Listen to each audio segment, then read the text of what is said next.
After reducing the number of MPs, we are going to reduce the number of ministers. So the money that was being wasted on ministers and their lead cars and all the nonsense that goes with it is going to go back to the government coffers.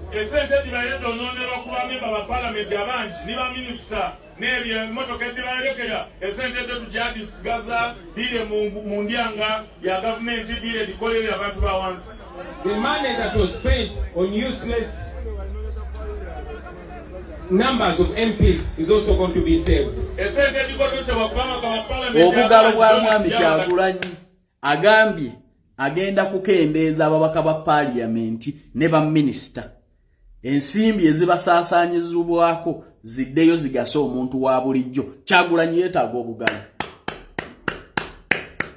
Ate Mwami Kyagulanyi mu kalulu kano agenda akendeeza ebintu by'okuvuma abantu.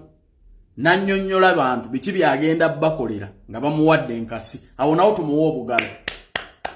Agambye nti omuwendo omungi ogw'ababaka ba parliament teguyinaayo mugaso mu parliament era tebakikiririzaamu. Obugalo kubanga essente empitirivu ezibasaasaanyizibwako nga tebayina mugaso. Obugalo bwa Kyagulanyi. Kati njagala kubuuza Kyagulanyi, bw'oba tokkiriziganya na kyababaka bangi mu parliament, bonna b'osimbye mu constituencies eza Uganda yonna otaddeyo baaki? Mu Buganda wokka owadde abantu abasukka mu 3 kaadi kwesimbawo kujja mu parliament, naye ogamba abantu nti tokkiriziganya nakyo. Wano wenjawukanira naawe Mwami Kyagulanyi. Point gy'oliko ntuufu naye neewuunya bwewuunya. Bwe muba temukkiriziganya nakyo kyababaka bangi mu parliament, era gwe mukkiriziganya nti ababaka balina kuba 30. Bonna b'owadde kaadi okujja mu constituencies ez'enjawulo, lwaki obaleeta ng'ate ekyokujja mu parliament nga bangi kidiibuuda ssente za mwiwa musolo? Kyagulanyi enziraamu ndi muwagizibwa ku luno wakendeeza ku by'okuvuma abantu. Neetaaga bwetaazo nnyinnyonnyole poyinti eyo. Nze ng'Omunnayuganda gw'osabye akalulu nkakuwe mu bujjuvu nti yes, temukkiriziganya na kyababaka bangi mu parliament, era mmwe mugamba bandibaddeyo 30. Ekyo kituufu. Naye lwaki musimbyewo ababaka abayitirivu? Buli kafu konna mukasimbyeko omuntu kyemutakkiriziganya nakyo. Ekyababaka abangi mu parliament mukikkiriziganya nakyo, naye buli constituency mugitaddemu omuntu. Bye mupulishinga bye mukola oba tuli mu kye bayita labadaba style. Kale abagala okugenda ebweru mwana wattu ewange oteekamu akasenteko nga visa ekuli mu ngalo. Neetaaga abawala n'abalenzi genda Dubai, emirimu ninayo miyitirivu.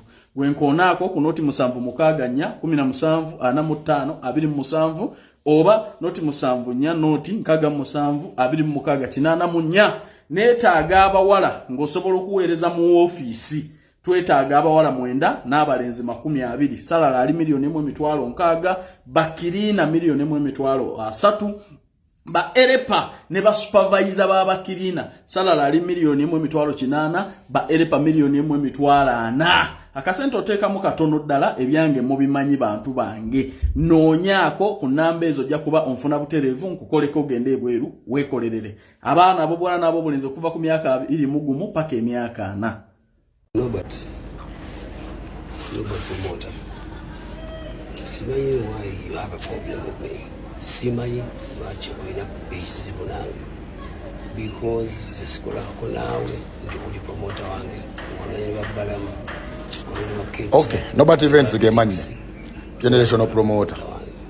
Mukulu Joseph Mayanja bigambo byo banji babimpeereza.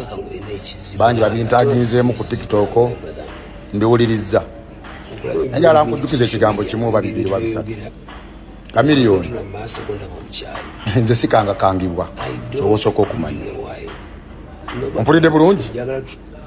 Mayanja Joseph sikanga kangibwa. Era okimanyi bulungi. Oyogedde ebigambo bingi tokola nko business nange okimanyi bulungi nnyo natandika naawe. Twali ya nnaku 5 twatandikira isingiro. Era enjirovayo wagireka mbalala mu hoteli. Nenkuweereza emmotoka nonsanga mu refugee camp. Gye waŋŋambira mbu buli lw'oyimbawo abantu bafa. Nze nali ngenda okufiirawo olwakisomesa okufa. Kato down mbu tukola ko business naawe. Omanyi bulungi nyo sente zange nawe wazittako. However nti Lusiro lutalo nina naawe. Segede bulungi soka kyabyo na kamiliyoni. Bwe navayo nentegeka mu Uganda gwammwe. Yali mu industry ngalinga ali half day. Na namwe kenyini mu mutwala ku show ngalinga nyongeza. Na mu mugatta mulengo nga palaso lwagenda okuyima lwa mugattanga omulengo kyo kimanyi bulungi. Ne mutekera concert. Ne muzamwe suubi. Bwana ali mujjanjaba. Ecologically. Data sente zange nyingi zomanyi obulungi. Yankuba lwa Mande lwali lwakusobolokera ku Tulino.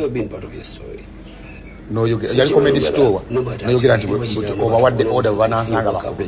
Obyerabidde. Tuganze sina musali. Siri mwana wa muntu. Sente ze nafiroza zaddawo naseka busese okuzifuna. Ekitiwa kyoyagala okukuwa situgenda kukikuwa nga tokyewadde. Sirina bigambo byenjo togenda kunkanga na kooti. Kamiliyoni. Bobo kanga. Nze sinze kalamaji. Nze nobati twizire. Nyo ndiye mpazi. Kagambi. Ndi mpazi.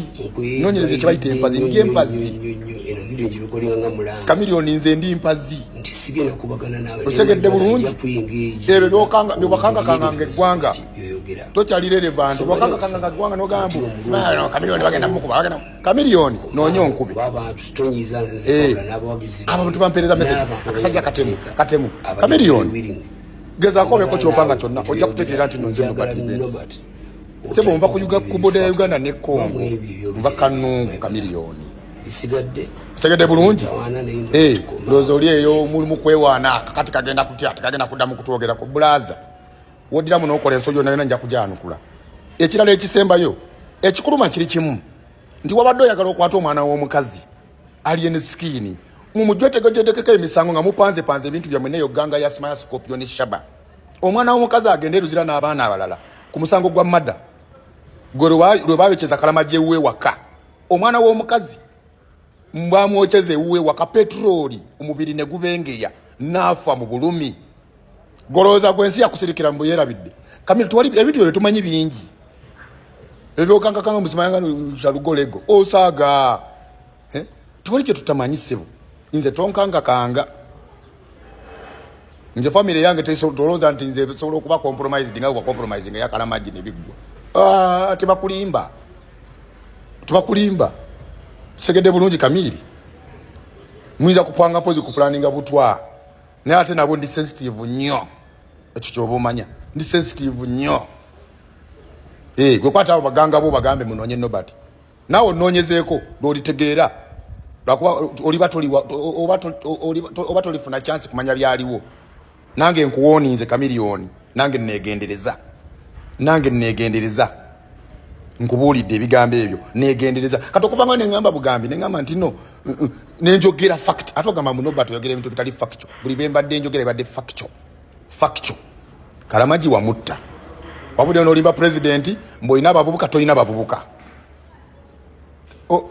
kati alien skin olwalero modo wogwe legend bwafuna basi nawe nogenda nofuna lukalabaya mu garage yali yafa nokiteka ebipande bya president n'ebibyo kati basi ogenda gituuza mu bani oyina abantu balinganga mukaaga ate ngo goyina no basa solero batwala kankomye wano olwaleero naye toddanga mukola ensobi yonna ina mbomponinga Kamiliyoni tokiddangamu nze siwoningibwa tokiddangamu Kamiliyoni tokiddangamu